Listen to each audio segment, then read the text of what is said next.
welcome to our very, very first virtual conference for the South Coast Lesfic Hangout. Claire, do you want to talk a bit about your little baby? Well, our little baby, this came from a conversation we had at another event where, you know, it was a lot of fun, but it cost a lot of money. And so basically we wanted to come up with an idea of something that could make some space for authors to be present and readers could attend, and it wouldn't cost them anything. So that's what the South Coast Lesfic Hangout is. You turn up and we sell your books. Simple. But COVID came along and that's kind of scuppered. So we are trying something different now and doing this virtual thing. So so going online. Trusty pals online with me to help me do it. So yeah, it's cool. Yeah, I mean, South Coast is really interesting because it's brought together like the UK market in a way we've not really had that opportunity before. So it's really, really good. And because we've already had 1 year and we're in our second year, we know quite a few authors. So we've been able to put together this virtual event. So just to explain to people, it's completely free, like South Coast is in general. You do have to join the Facebook group, and we'll put a link so that you can do that. And we basically have panels over the course of the weekend, starting on Saturday at 3:30 British time with Natalie, who's hosting a very interesting panel on audiobooks. Hello, everybody. I am super excited to be joining these two fabulous individuals. Seriously, I wasn't able to join last year at the real, you know, interactive, touchy people. Actually, was it like that? Maybe, but you know, in person. What happens in Crawley stays in Crawley. Definitely. So I'm really excited to be doing this. Yeah, and kicking it off at 3:30 on Saturday. It's all about audiobooks. I actually can't wait because I did try a bit of narration last year, was it? So I can't wait to listen. It's really hard. So I can't wait to listen to the experts. So I'm looking forward to that one, I must say. Yeah, so we're starting off with that at 3:30 on Saturday, and then at 5:30 on Saturday I'm hosting a Tropes panel. So we all, you know, Tropes are the linchpin of all stories, and I think, you know, they get a bit of a bad rep, but they're actually really, really important. So we're going to be talking to some authors about how you write them, and which tropes sort of fit with our genre best. I think we all know it's Ice Queens and Age Gap, like I write, but you know, we might touch upon some others. So.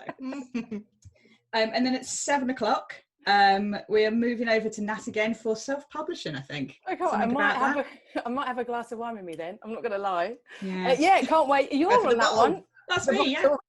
So, yeah, you're on that one as well. I can't wait. So that's going to be very exciting. Talking about how, well, you folk actually get along without the publishing houses and what happens. So I'm quite excited to understand that myself, being an avid reader, although I don't get enough time these days to read. But yeah, I'm looking forward to interrogating you, Amanda.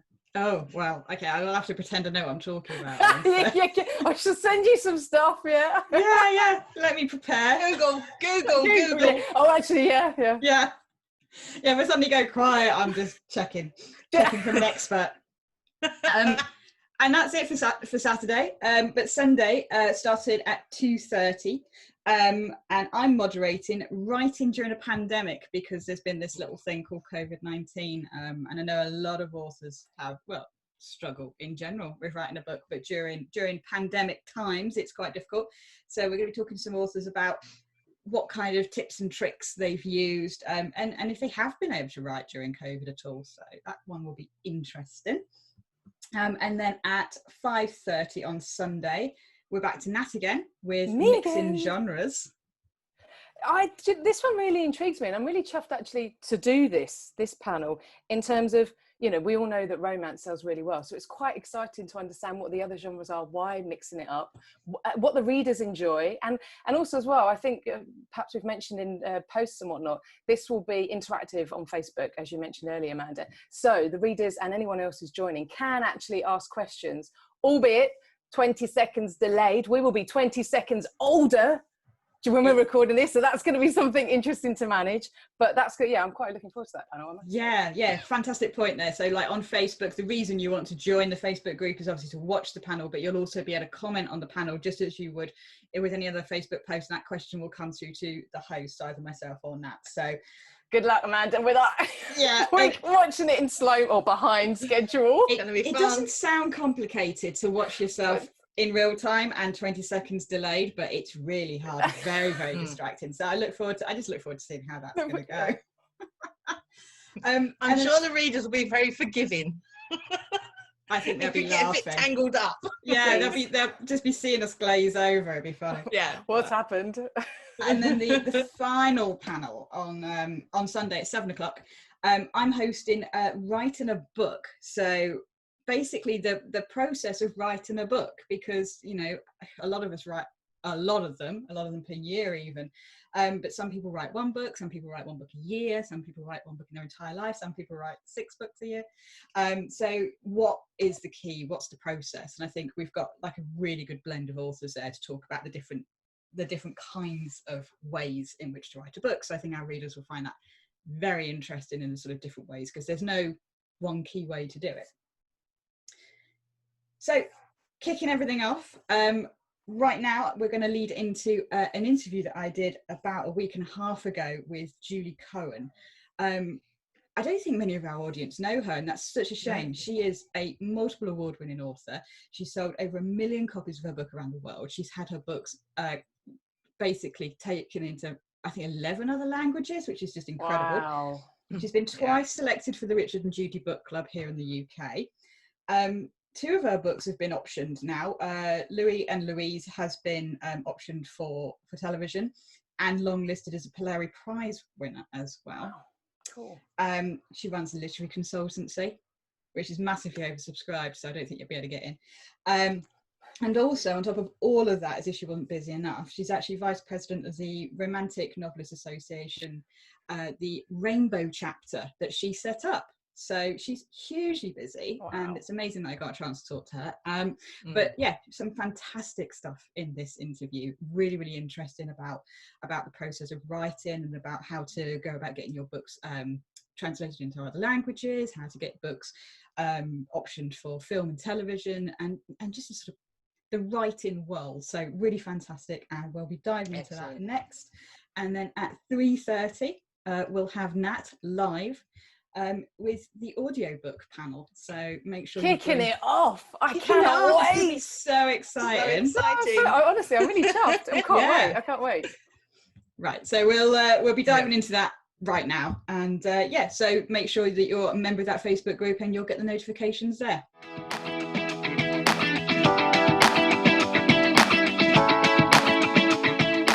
Thank you for joining us. I'm really, really glad to be speaking to you. We had quite a few questions come in, and the first one, in fact the most frequent one, which I think every author gets, is how did you start writing? Did you start as a child, or was it something that came later on in life? I always wanted to be an author. I think that was my top career choice, and I wrote my first book when I was 11. Wow. Which was a gender-flipped version of Ursula Le Guin's Wizard of Earthsea. So it was about a female wizard who discovered she was a wizard and went to wizard school and defeated an evil bad guy who was actually quite sexy. Although I was 11, so not that sexy. Yeah.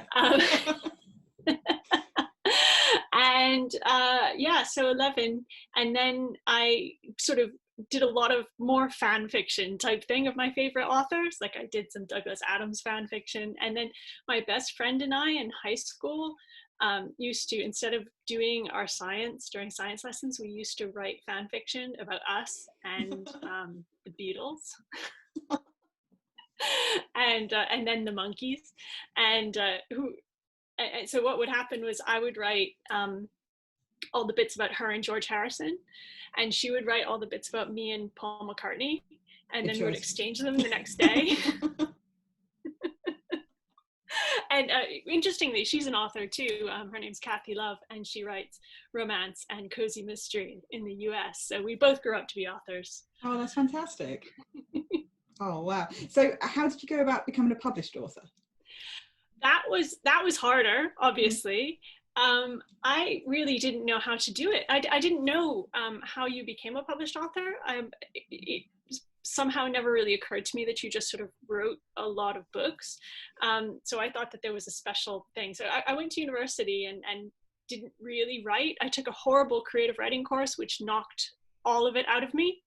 I had a really awful criticism, and it completely knocked my confidence. So I didn't write for a long time. I became a teacher. I was a secondary school English teacher. And then one day I just decided to pick up a manuscript that I had written when I was at university, which was a really improbable and incredibly bad Mills and Boon romance. Yeah. About a tattoo artist. I didn't know that you couldn't write about tattoo artists in those days. And so I decided to finish that. And I did. And it was awful. It was so bad. But I didn't know it was bad, obviously. So I joined the Romantic Novelists Association, who do a scheme where you can send them a manuscript, an unpublished manuscript, once a year, and they'll give you a critique as part of your membership. And I got the critique, and the critique was like, this is awful. But by then and it had been rejected by Mills and Boon, obviously, like within seconds. And I mean, those are the days where you sent them the whole manuscript, printed out in an envelope. Yeah. But by then I was addicted to writing. So I was just like, I'm going to do this. I'm going to do this. So I wrote 4 books trying to get published by Mills and Boon. And I got progressively closer and closer. Yeah. I started sucking less and less. And finally, 2 things happened at the same time. One was that I sold a manuscript to Mills and Boon for my 4th attempt. And then I also simultaneously signed with an agent for a standalone romantic comedy, not aimed at Mills and Boon. And those both happened, 16 years ago this month. Wow. Both of those things happened pretty much at the same time. So I had sort of 2 careers going at the same time. One was writing for Mills and Boon. I wrote 6 books for them in the space of about 2 years. Wow. And also writing standalone romantic comedies for Headline. And I wrote 7 of those in the space of about 3 years. So I was working full time at this point for a lot of that. Then I had my son. And wrote a lot for 2 publishers for a long time. Sounds like it. And those writing a lot like that let me quit my teaching job and write full time. Yeah. So now I don't write genre fiction. I write more mainstream commercial literary crossover fiction. But writing those novels was a really, really good training ground for me. Yeah, that must be really, really difficult having those sort of 2 careers running side by side. So I was a teacher at a girls' Catholic boarding school. Writing Mills and Boon's book. Okay. And my Mills and Boon's were, as filthy as Mills and Boon's get. I mean, they had a lot of sex in them. And at the same time, I was I was asked to do a workshop on how to write a sex scene. Which was actually recorded for BBC. There was a BBC 2 program that recorded it. This workshop I did, how to write a sex scene. I was a newly published author. I thought this was great. And then I realized that this is going to be on TV. And obviously I was teaching in a girls' Catholic boarding school. So I called my headmistress.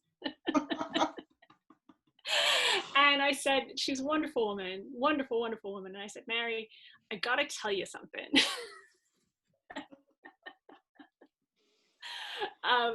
And she said, what? I said, so yeah, I'm gonna be talking about oral sex on BBC 2. And she said, that's okay, Julie. You're a writer, you're teaching English, you're practicing what you preach. I am absolutely proud of you. And if any of the parents have any problems with you, just tell them to deal with me. I have your back. I mean, isn't that amazing? That is fantastic. And having gone to a Catholic school, not a boarding school, very, very surprising as well, because I can tell you now, no one who I came into contact with would have been that open-minded. She was great. And then of course, the girls found out what I was writing. Yep. So they bought my book, obviously, and all passed it around, which I knew they were going to do, but I was just like, just don't tell me. But then they read it and they came to me the next day and said, oh, miss, really, there's nothing new in there. Really, we know all this stuff. Yeah, I've heard it all before. Exactly. Oh, that's fantastic. Oh, and very lucky. I can imagine that could have gone the other way quite easily, but yeah. And I was wondering whether to write under a pseudonym to keep my two careers separate. And I sort of wish I had now, because the books I write now are very different than the books I was writing then. But I was really proud of them. I mean, it's very difficult to write Mills and Boon novels. Yeah, I think it's got a really unfair reputation, and I think there's a lot of snobbery in the publishing world, and I think they are kind of a target, and it's not fair, because I have a friend who's recently made the move to romance books, and I write romantic comedy, and she's like, oh yeah, I'm gonna start churning out romance, try and make some money. And I was like, okay. And then suddenly she contacted me, she said, it's actually really hard. And I was like, really hard. It is actually, like, writing any book is difficult, but writing romance is just as difficult as others. So I think romance in particular has a contract between the reader and the author that you really have to honor. You can't write it tongue-in-cheek, you have to write it with absolute sincerity. I mean, that's true of romantic comedy as well, and I think a lot of genres, but romance in particular, they know if you don't mean it. And there's a real contract, and if you violate that contract, your readers are going to call you out on it. Yeah, absolutely. I think you're absolutely right. So my next question was, did success come quickly, or was it quite slow? So I suppose after you're writing many books that sucked, it was quite a slow process. How do you pick yourself up if you know I mean, presumably at the time you thought you were writing very good books. Yeah, I did. And I remember getting a rejection for my second book. I think it was my second one. And I remember getting the rejection and opening up the rejection going, what more do they want? I can't do any better than this. This is the best I could do. And I was right, because I couldn't do any better at that point. But obviously that wasn't the best that I could do. You don't know when you're on the ladder how good you can be and how much better, it's real a process, sort of gaining those skills. And I mean, I had my fourth and fifth book accepted. But really, I wrote all of those books within the space of about 2 years. So it didn't take that long. And then all of the books except for the first one, which sucked so bad that it's never seen the light of day. All of the other ones actually subsequently got published, because I knew what I was doing by then, and I knew the mistakes, and I could fix the mistakes that I made. Right. But that first one was just unsalvageable. Oh my God, it was so bad. It was so bad. The report I really want to read that now, but it's that bad. You don't. It's terrible. The report I got back, and I know who wrote the report. I mean, she gave, it was like a 10-page report, and there was one compliment, which was about a metaphor in chapter 4, and that was it. All the rest was too awful. So that is really what I tell people who are, aspiring, is that you just keep on going. The only way to fail is to keep on going, because if I'd only written that one book, that would have been it. Yeah, it is. It's so weird. You kind of think you either can write a book or you can't, but it's like any other muscle, isn't it, that you kind of train and you learn and you develop, and and we all do it in a different way. Some of us can learn by writing more, some of us learn by sort of reading more, some of us learn by going to courses, and it's just one of those really personal things. But I applaud you for picking yourself up after having so much sort of struggle. I think I would have really struggled to keep sending them in. Yeah, it became an obsession. Really became an obsession. I'm quite an obsessive person. I think a lot of writers are. You have to be determined, and you have to have a goal, and just you have the highs and the lows, and you just have to plod on, don't you, and try your best. So what has been your experience of writing characters who are LGBTQ? I think the question you sent me is, how is it different from writing straight characters? Which is an interesting question, because to me, characters are characters and they're all people. When I started off my career, I was writing for a very heteronormative sort of market, and I'm not writing for that market anymore as much. But I think there is still quite a bit of heteronormality in mainstream publishing. And I do remember when I wrote my book, The Two Lives of Louis and Louise, which was one before my current book. So this one here. I love that cover. I absolutely adore that cover. It's very shiny. When I wrote this book, I knew it's about one person, character called Lou, who is in two realities, and in one reality Lou is male, and in one reality Lou is female, assigned male at birth and assigned female at birth, and in both realities they are bisexual. And I remember when I was talking about the concept for this book, I actually turned to my editor and I said, and I want to make Lou bisexual, is that okay?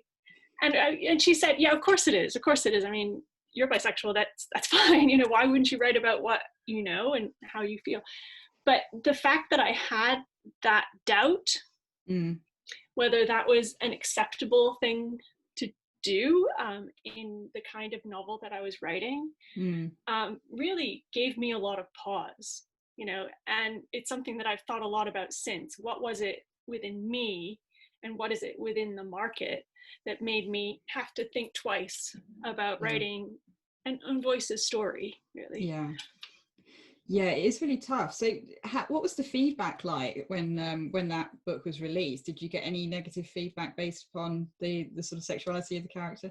Yeah, because there's sort of love triangles in both realities. A couple of people said, this book requires a lot of people to be bisexual. Like, yeah, and a lot of people are bisexual. So yeah, people don't seem to be aware of the stats, do they? You'd be surprised. It literally only required 3 people to be bisexual, like, ever. Maybe one of them is gay, actually. Who knows? But you know, so that, and I think, and we're working on, with this one, we're working on a screenplay for this novel. In fact, I spent yesterday and the day before reading the screenplay for this novel that a very talented writer has written for it, and because it's been optioned for film. And that's one of the issues in the book, is about and adapting it for the screen, is, you know, how do you portray bisexuality without the viewer going, what's going on? What are they? Are they this? Are they that? Are they this? Are they that? I mean, of course, we know that that's absolute BS, because you don't have to be this or that. But trying to work out how to portray that on the screen as well as on the page is an interesting issue that we're still looking at. Yeah, and that must be hugely difficult. I mean, I'm bisexual. I often write bisexual characters, and I write for mainly lesbian fiction market, although I hate the term lesbian fiction because it isn't. And I find it very difficult as well, because there's a sort of half-written rule in Lesfic that you shouldn't really write about men at all. They shouldn't really exist. You should have these sort of fantasy lands, which are all women and they're all gay all the time. And it's like, well, I write in the real world where they're not. And it's very, very difficult when you're trying to sort of, you know, say this person has been in a relationship with a man, because you just know you're going to blow up some of your readership. You just know some people are just going to not like that or not be able to cope.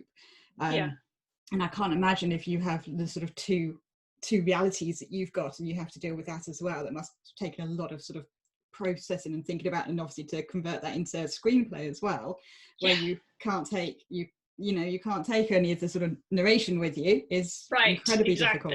Exactly. So showing that through action is a challenge that they're going through. Another thing that relevant to this question is my latest book, which is Spirited. I've got it's my handy bookshelf. Your handy shelf. Spirited, which just which just came out. Actually, about this shelf, my mom saw this, and because I showed her that I'd done this shelf, she's like, "But Julie, you only have your own books on there. People are going to think you don't read anything except for your own books." I'm like, Mom, this is my promotion shelf. Like this is easy for me to just go about this book. Why do you want to advertise other people's books? Right? No, I mean, I do advertise other people's books, but not for this. Anyway, this book, Spirited, which just came out this month on the 9th of July, is among other things, it's a slow burn love story between 2 women. And the reviews, the cover copy and the reviews are sort of interesting, because in the cover copy you almost have to read between the lines to work out that it is a slow burn love story between two women. And hardly any of the reviews that I've had so far mention that. And it's the main point of the book. And I think it's probably because they don't want to give away spoilers. Yeah. But to me, that's not a spoiler. That is what the book's about. Yeah, it's almost advertised in a way, isn't it? Sometimes I quite like reviews when a reader mentions something that's quite critical to the book, because it's almost an advertising point. You think someone else reading that review is more likely to pick up a book now, if that's what they're looking for. Yeah. And I did get some of the reviews, because this is not, advertised necessarily as a bisexual book. I did get a few reviews where they said, yeah, beware, there's some LGBT content, beware. Yes. Warning. Warning. You might see two girls kissing. So it is interesting, it's not writing for, like you say, the perfect universe where it's all women and they're all gay. It's for a much wider audience and in a wider world.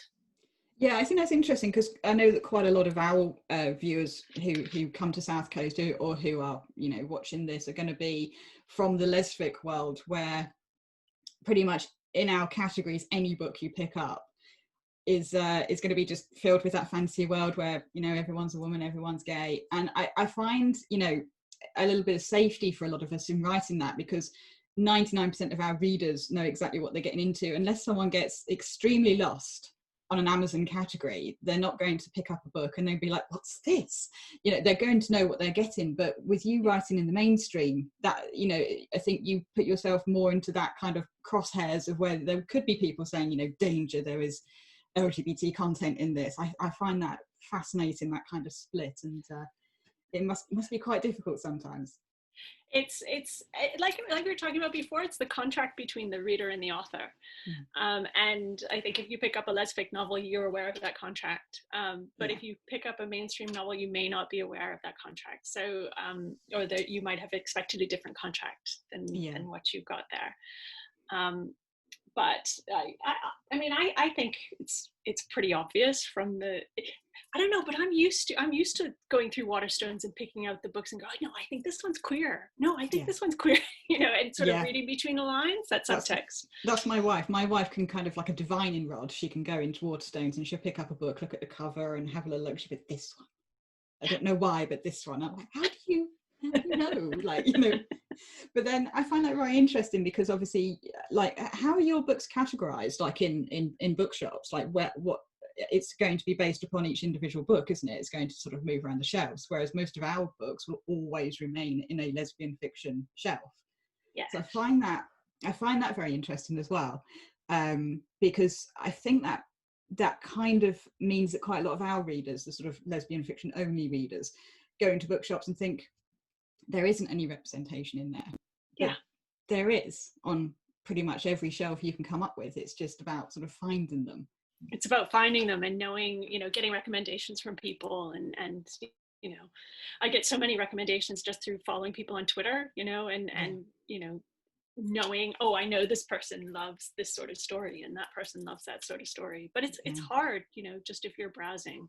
Yeah. And really, hard when you're browsing online, I think, to find things in the correct categories. I mean, this right now happens to be number one in photography and darkroom techniques. I mean, yeah, not so much. I'd speak to your publisher about putting it in some categories. You see, as a self-published author, I choose my categories, and I choose different categories for America and for the UK, because I predominantly sell through Amazon. And I kind of go through all of the different categories in sort of women's fiction, and I'm like, well, this one's sort of about that, and this one is contemporary romance, and this is contemporary women's fiction. Yes, it would fit into there. So it's very difficult. But if you don't put categories in, which I forgot to do once, Amazon will just guess, and their guesses are very strange, as you say. Yeah. I mean, is there much photography in that book? It's about spirit photography. So it is about the protagonist, Violet, is a woman who's in an unhappy marriage and who discovers that she can take photographs containing ghosts, and that brings her into the orbit of a very charming and very devious spirit medium called Henriette Blackthorne. And the two of them team up to take pictures of ghosts together. Right. And then their relationship grows. And then there are lots of other stories in there as well. I mean, part of it is set in India during the siege of Delhi, and some of it is set, earlier. You find out how Henriette came to be who she was, and become a lying sort of spirit medium. But yes, so it does have a lot to do with photography. But not quite the category you want. No. But then any sort of bestseller tag's a good one, really, isn't it? Right? Who am I to argue, right? That's yeah, exactly. Someone loved it and someone put it in there. So I think this is a very hard question when you've recently released a book, but what book are you most proud of? Yeah, that is a hard question, because you always want to say the most recent one. And I would say Spirited, because that's my first historical novel, and it was very difficult to write. But probably the one I'm most proud of is not Spirited. It's this one here. Sorry, my bookshelf. Your bookshelf. Mom, this is why. This book, Together. Yeah. Which is a love story told backwards over 50 years. So it begins with a married couple, Robbie and Emily, and they're in their 80s. And one morning, Robbie wakes up and he kisses his wife goodbye while she's sleeping, and he takes care of the dogs, makes himself coffee, writes her a note, and then walks into the sea and drowns. And then the book goes backwards in time over 50 years to find out why he did that. Right. And when I originally wrote this book, it was very difficult to write anyway, because writing a book backwards turns out it's super hard. I mean, who knew? There's a reason why most people go forward. yeah, who knew, right? So that was hard. But the thing that I'm really proud about this book was that I wrote it for my then publisher, who wanted to change the ending. So the whole secret of why Robbie walks into the sea in chapter 1 is the ending of the book. It's right in the last 5-10 pages. And they wanted me to change that.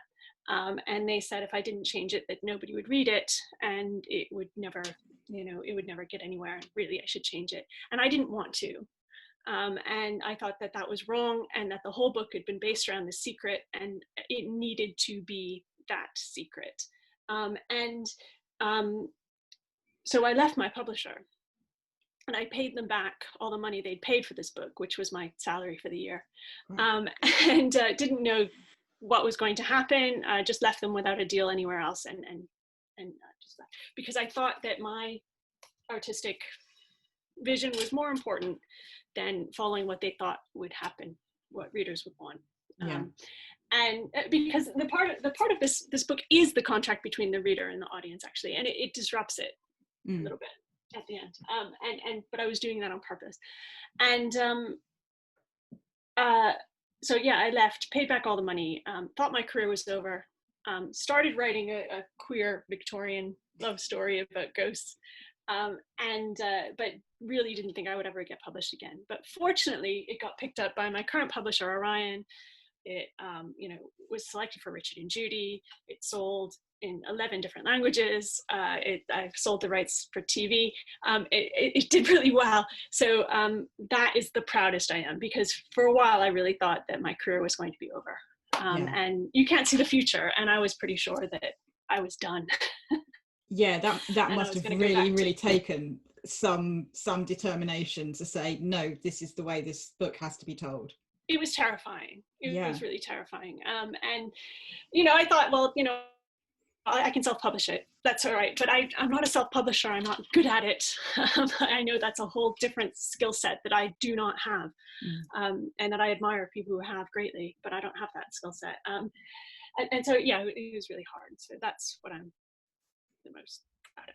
Yeah, that's amazing. That's a real, it must be particularly difficult when, because as you say, there's a real difference between self-publishing and publishing, and sort of, I've been both. I've been with a publisher, and, having the guidance from a publisher is really useful. But you do have to trust what they're saying. And obviously when you're self-published, you don't have anyone to turn around. Well, me and my wife are both self-published, so we can luckily talk to each other, but you don't really have anyone to turn around to and say, is this the right thing to do? Because obviously your wife is going to say, yes dear, of course it is. But when it's your publisher, you must, you know, have a lot of determination to say, no, I think this is the right way to go, despite, you know, you having a huge wealth of knowledge on this. No, this story has to be told this way. Yeah, it was hard, you know, because I'm a pretty good girl, and I am tempted to say yes, you know, when somebody says change something, but in this case, I just really had to stand up for myself. So, I mean, it helps that it wasn't my first book. I think it was my 21st. So, you know, I had a lot of experience myself, but it's still terrifying to turn to someone who is a, you know, publishing professional and say, no, I think you're wrong and I'm right. Yeah, but obviously was it absolutely the right thing to do at the end of the day? It was, and I got this tattoo. Look, I can show you this. My tattoo here is because of that. It's to remind me to always believe in myself. Oh, that's a fantastic story. That's really lovely. And I think it's very hard, as you say, it may have been your 21st novel, but still to trust yourself. And I think, you know, with any publishing career, there's sort of peaks and troughs. There's sort of, you know, there's good books and not so good books. And I think, you know, to really have that kind of faith and follow it through is a lot of strength of character. So thank you. I don't think I would have done it. And that kills me to say, because I'm quite an independent person. Obviously I self-publish, but I think I would have been like, okay, I'll be rewriting the end then. I'll give it to you next week. Yeah, I mean, there's an alternative world where I did do that, and maybe it went really well in that world too. I don't know. Yeah, I doubt it. I think you made the right choice. So you say that book was translated into other languages. That must be an incredible feeling. How do you sort of go about doing that, and what do you sort of think about when you think, you know, there are people in other parts of the world reading your books? Yeah, well, my agent who handles my novels also deals with my with sub-agents in foreign territories. So she sells the books onto foreign territories for me. And it is great. I mean, it's really exciting because sometimes you get reader mail from all around the world. This book, Louis and Louise, just came out in Italy last week. So I'm getting all these great Instagram posts with the book cover on it, which is really exciting. And it's also really interesting to see how different publishers handle your book, you know, because they don't ask you about the cover, they just do it themselves. And so that's interesting. I don't know what the translation is like for a lot of them. So yeah, that would be my concern. Yeah, and this one's coming out in French next year, and I had lots of conversations with the translator about how to do it, because I use the gender-free pronoun they a lot in this novel, which doesn't exist so much in France. Yeah, true. In French, and so I was wondering how he was going to do it. I think he just had to opt for a gendered pronoun most of the time, even when he was talking about both of them. Yeah, at the same time. So it's an interesting experience, and I love hearing from readers in other countries. It's really humbling and amazing. Yeah, I can imagine. I think it's really interesting as well. I should say, like the other publishers will do what they like with your covers and things like that. A friend of mine had her books translated into Italian, and she was in Italy and browsing a bookshop and picked up a book that she thought looked interesting and realised it was hers, because they changed the name of it, they changed the cover of it, and she was like, "Oh, this is a pretty cover," and then she just went, "That's my name." That's had brilliant. No idea, and I was like, "Well, that's great marketing." So obviously you just picked it up having no idea what it was, but it was yours. Yeah. And I have had books sent to me where I don't actually know what the book is. So I get a copy of all my foreign translations, but the book will turn up and I'm like, I presume I wrote this, but I don't know, like in Hebrew. Yeah. Who knows, you know, and so I have to sort of do a little bit of detective work to work out which book it is. Yeah. It's a bit of a leap of faith as well, isn't it, as you say, because you can't read it. So no. And you're relying on the translation and translators and hoping they did a good job, and they, you know, it's quite a tough one. I was going to get one of mine translated, and I got a sort of chapter done by this translator, and I sent it to some of my readers, and I said, who I knew were in that country, and I said, "Oh, could you just read this and tell me like a flavour of it?" And they all came back and said, who translated this? It's awful. Oh no. Like, there's not a single good thing about it. I was like, okay, we'll stop this project here because this is going to be very, very hard work. Yeah. Yeah, it's a tough one. So, outside of being an author, you're part of the Romantic Novelist Association. Yes. Which I joined yesterday, which was... Yay! I joined it in the morning. I had an email in the afternoon saying, your membership has been ended. And I was like, oh, I've only been a member for 3 hours. So I emailed back and said, I've just had this email. And they said, oh, sorry, that was a mistake. I was like, okay, I just thought it was going to be the shortest membership ever. But I'm fascinated by it. Could you tell me a bit more about the sort of organisation, its goals, and how you became involved? Yeah, well, okay, so first off, you must immediately join the Rainbow chapter. So I'll send you some details about that immediately. So the Rainbow chapter is for LGBTQ plus writers and writers of LGBTQ plus romantic fiction. And we're awesome. We are the best chapter. Yeah, I saw some of the chapters and I thought, this is all sort of geography based. And I was like, well, and then there's the rainbow one. And I was like, that's nice. Yeah, we were the first non-geographical based chapter that we've had. The Romantic Novelist Association is a great organization. It is it's for professionally minded romantic novelists, but the remit of romantic novels is very wide. So it sort of goes from anything from category genre romance to, science fiction with a romantic element, to the sort of books I write, which are literary book club fiction, to sort of women's fiction, saga, historical fiction. Really anything that has any sort of romantic element to it is welcome in the organization. And it's a professional organization, so you join either as a fully published member or as a if you're self-published and have a certain level of sales, then you can join. You can also join as a unpublished member, and we have a cap on how many you can join for that, because every unpublished member can get a critique as part of their entrance fee, their membership fee, a critique from a published member, an anonymous critique from a published member. And we have a conference every year, which this year we had virtually, and we have various parties, which are great. And it's meant to be a supportive, professionally minded organization with a sort of broad church and a focus both on traditional and self-published novels. I would say that in general, it's pretty straight.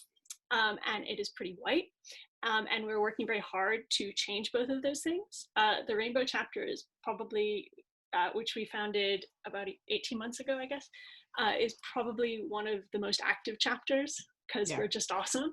And we just have a lot of fun. We marched in Pride last year in London, and it's just fun. So it's for networking. I met my agent through the RNA. Okay.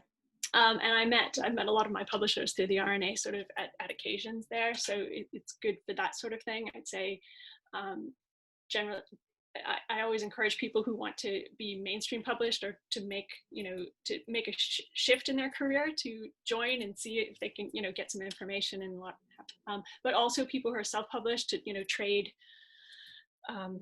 information. And we do have a lot of stuff about craft. So it's nice. It's good. I'm very, very glad you joined. So thank you for joining. Thank you I wouldn't have been aware of it otherwise. I looked at the website and I had a vague recollection. I think when I very first started my career, when I was published with Ilva, I think I might have seen it then. When when you're fresh and you're like, oh wow, I'm going to do everything, and then you get busy and you don't.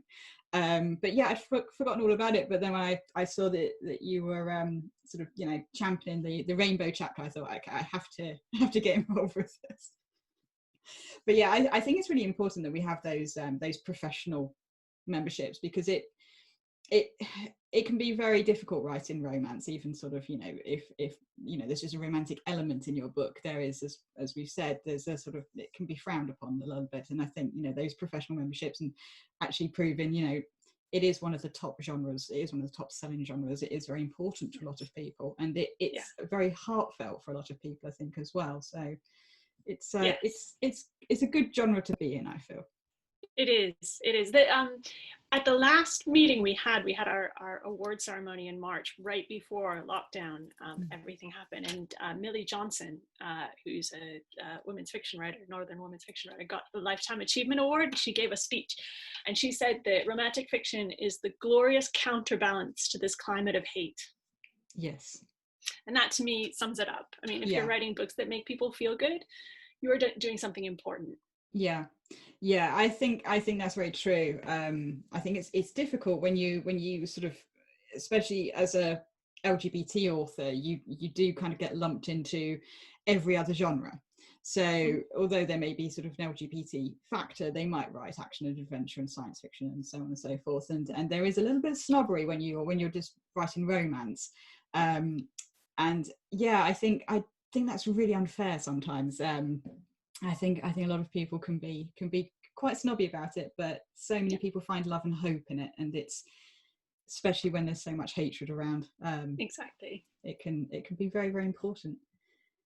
Right. Well, other than joining the Romantic Novelists Association, what advice would you give to someone who was sort of starting their writing career? Yeah, you got to read like crazy. That's the thing. You have to read everything you can get your hands on, and if you know what genre you want to write in, then you have to read everything in that genre, like everything recently published stuff, not stuff that was published in the 60s, because nobody's doing that anymore. So really recent, and go into bookshops now that they're open again and browse and pick things up and look and and just understand that this is this sort of professional world that you're going to bring yourself into. Because I think when you're writing, you need to know what's been done and what hasn't been done, and you need to know where you fit. And I mean, I guess I say that, and then I think actually the most important thing, though, other than reading and reading professionally, is also to just write and write and write and write and write. Never give up and just write a lot every day. Because I never took any courses on writing fiction. Well, I took that one course on writing fiction. It was terrible at university and it killed my desire. The course at university that helped me become a writer was, I took a course on teaching writing. Right. And that told me about how to deal with your reader and how to manipulate text to help people understand what you're trying to say. And that helped me to write. But I think some people take courses and some people don't. But the most important thing is just to keep on writing, because if you give up, you'll never succeed. Yeah. And the more you write, even if you write something and throw it away, everybody writes a lot of stuff and throws it away, right? People get shocked. It's like, oh, well, I just had to cut half my book and throw it in the bin the other day because it wasn't working. You go, how long did that take? Oh, that's 6 months work. Oh, wow. You have to do it. So you have to write so much that you're able to do that. That you can write some more. So those are my two things: read a lot and write a lot. Yeah, no, very, very good advice. So what advice would you give to an author who's trying to develop their career? They're already, presumably, hopefully reading and writing a lot. What kind of steps would you say to go from there? So I think it's really important to make a 5-year plan. Mm-hmm. That sounds so organized, but I think that is really important. That's part of any career, being professional, is to say, well, in 5 years' time, what are my goals? Where do I want to be? And then break it down to the steps of what I could do to make those things happen, and then start on that. So, which is where my agent is very useful for me, because my agent and I have conversations every year or two, and she says, okay, Julie, what's next? What do you need? What do you want? What's happening? Because your goals shift and change. With a career like mine that's been really varied, I've written for a lot of different publishers and a lot of different sort of genres and different types of books, different lengths of books. It's been really important to reevaluate where I'm going every year or two, so that I don't just sort of blunder into something blindly, and I'm taking it step by step. I understand what I'm doing. So I think that is really important. Don't just say, oh yeah, well, I'm just going to keep on writing and see what happens. So make a goal and a plan for yourself. Yeah. For me, I would never have got as far as I've got without my agent. So I know that not everybody needs an agent, but I certainly have. When I was going through everything together, she was what kept me sane. Yeah. And she also just, I just bounce things off her all the time. You know, we don't always agree, and we're very different, but she has I really respect her advice so much. And sometimes I disagree with it and I say, no, I'm not going to be doing that. But most of the time, she is so good for me. So I think for me, an agent is absolutely necessary for my career and my type of career. But I know a lot of people don't need them and don't want them, and would prefer to keep all their money for themselves. I think it's difficult though, isn't it? If you've got a 5-year plan and you have those tools within your wheelhouse, then obviously you can go ahead and do that. But if you have a 5-year plan and those skill sets aren't those that you have, then an agent is a fantastic idea and will help you to get to where you need to go. So as you say, that kind of basis of knowing where you want to go is critical. Yeah, I mean, if my 5-year plan includes being published by Penguin, I need an agent. Yeah. You know, there's no way you're not going to have it. Yeah. If your 5-year plan involves, you know, getting 50,000 readers, you don't necessarily need an agent because you can do that on your own. So it really depends on what your goals are. Yeah, that's fantastic advice, and it's definitely something I do as well. I do look to the future and try and sort of monitor where I am and see where I'm going, but I always think it's good to be reminded of that. I think it's very easy to just, you know, go, oh, time to write the next book, and that can be a sort of cycle that you end up stuck in. Yeah. So to sound like your agent, what are you currently working on? I am currently working on a follow-up to Spirited, which is a contemporary novel called Connections. And it's sort of based around the idea of what would happen if you could suddenly read minds. But it's not a supernatural novel. It's a novel very much about the world that we're living in right now. It's a novel about love and relationships, and it's about two people finding each other. So it's not a paranormal or science fiction book. It's really based in reality, just with this little what if in there. Oh, that sounds fantastic. Thank you. Well, the thing is, right now this is where you need thick skin, right? So I finished it during lockdown, sent it to my editor, and my editor was like, it's not very good. So I'm currently in the throes of completely restructuring it, moving everything around, rewriting great chunks of it, removing characters that I absolutely adore. Oh. It's not easy. Yeah, it's not easy. So I'm in the painful part of revisions, but I know that that's going to make it much better. So yeah, it's the adage of being able to kill your darlings, knowing that the final product will be a better one. But yeah, it doesn't make it any easier, even if you know that fact, does it? So no, I love them, but you know, no writing is ever wasted. If you write something wrong, that's to get you on your way to writing something right. So it's okay. Plus we recycle things all the time. I don't know if you do this. You have a character and then sort of put them in something else. Yeah, I do. I have a sort of a list of characters who have to come out of one book and I can put them into another one. But sometimes I have a list of characters that I really like. And because I write quite a lot of contemporary, generally in London and things like that, I'm like, I can use that character from that book and put it in here and see if anyone notices. I'm just like, I love them so much. They're going in this book as well. I've done that too. I love it. Yeah, it's like it's one of my readers contacted me. She said, "Oh, it's a little Easter egg," and I was like, "Well, yes, it's laziness as well, but yes, it is a little Easter egg." I was just like, I just need someone to just go into a coffee shop and say something.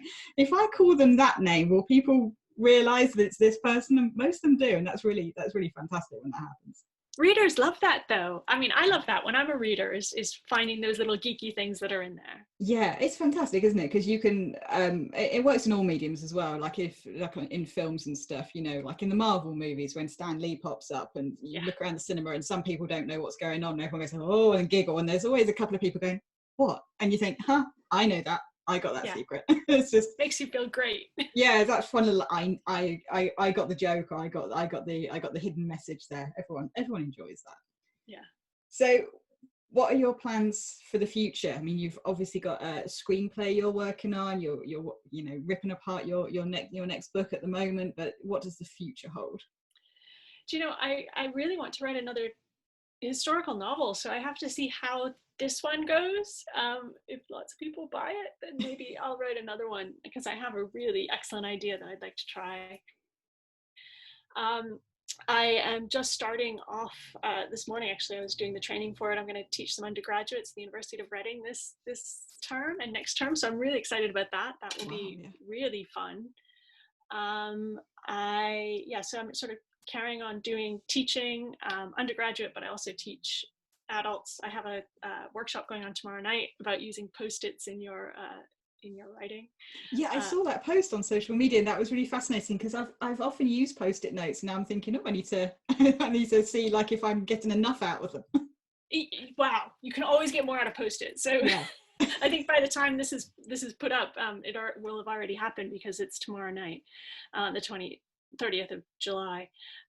But yeah, so I have those things, lots of teaching going on. Yeah, I mean, I have my 5-year plan, but I don't really want to talk about it because I might jinx it. Yeah, that's always the problem, is it? You think, well, I'd like to do this, but in 5 years, I'd like to look back and know that I did it and not told anyone.